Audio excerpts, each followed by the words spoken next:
మొదట వాళ్ళు ఏం చేశారంటే అందులో ఉన్న నీటిని ఎలాగైనా సరే బయటికి తీసేయాలని నిర్ణయించుకున్నారు. 1545లో కొంచెం టెక్నాలజీని ఉపయోగించి అక్కడ ఉన్న నీటి యొక్క స్థానాన్ని అయితే తగ్గించారు.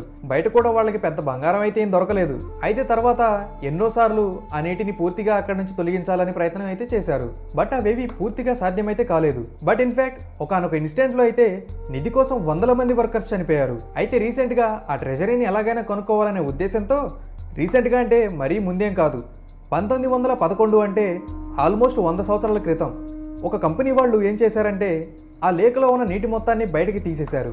అయితే దాని యొక్క అడుగు భాగంలో మట్టి అనేది పేరుకుపోయి ఎన్నో ఏళ్లుగా అక్కడే ఉండటం వల్ల మట్టి కూడా చాలా గట్టిగా మారిపోయి అందులో ఉన్న నిధి మొత్తాన్ని కూడా ట్రాప్ చేసింది. సో ఎవరు కూడా అందులోకి వెళ్ళలేకపోయారు.